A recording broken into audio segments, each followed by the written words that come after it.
Sa laban ng Denver Nuggets at New York Knicks, na-injured si Jamal Murray sa kaliwang paa sa mga huling minuto ng first half.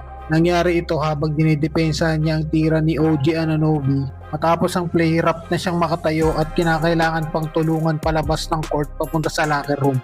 Ayon sa initial update ng team, nagtamo si Murray ng left ankle sprain at naging questionable sa kanyang pagbabalik sa laro. Bago siya tuluyang lumabas ng game, nakapagtala siya ng 12 points, 3 assists at 5 of 10 shooting.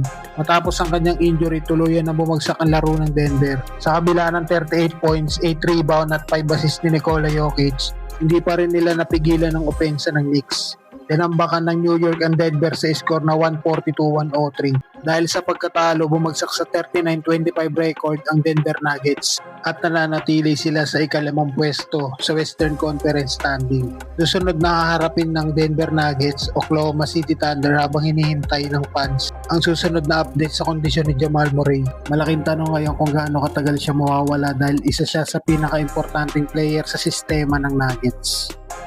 Isa namang special na araw para sa Dallas Mavericks rookie na si Cooper Flag. Matapos niyang harapin ang kanyang iniidolo na si Jason Tatum sa laban ng Dallas Mavericks at Boston Celtics. Bagamat tatalo ang Mavericks, naging full circle moment ito para sa 19-year-old rookie na matagal nang humahanga kay Tatum. Diretsong sinabi ni Cooper Flag na sobrang special na experience para sa kanya ang makaharap mismo ang player na pinapanood niya lang noon. Lumaki si Cooper Flag na fan ng Celtics at matagal niyang sinusubaybayan ang karir ni Jason Tatum. Lalo na noong naglalaro pa ito para sa Duke Blue Devils sa ilalim ng coach na si Jon Scheyer. Ang mas nakakatuwa pa, sinundan din ni Flag ang parehong landas. Naglaro rin siya sa Duke bago siya naging number 1 overall pick sa 2025 NBA draft. Kaya nang magharap sila sa Boston, parang pangarap na naging realidad para sa rookie. Ayon kay Cooper Flag, habang lumalaki siya, pinapanood niya na si Jason Tatum sa Duke at ngayon nasa parehong liga na sila naglalaro. Sa mismong laro, nagtala si Cooper Flag ng 16 points, 8 rebound at 6 assists sa loob ng 30 minutes. Pero nahirapan siya sa shooting matapos tumira ng 7 of 23 sa field at 0 of 4 sa 3-point area. Mayroon din siyang 3 turnovers at negative 17 sa plus-minus rating.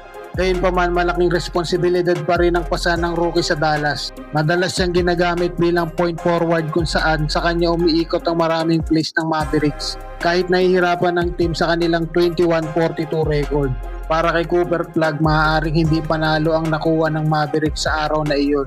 Pero para sa isang batang player na minsang nanood lang ng TV, ang makaharap mismo ang kanyang iniidolo sa NBA court ay isang moment na hindi niya kailanman makakalimutan. At kung ito ang simula ng kanyang kwento sa liga, malinaw na ang dating fan ay isa ng bagong star na unti-unting sumusunod sa yapak ng kanyang idol.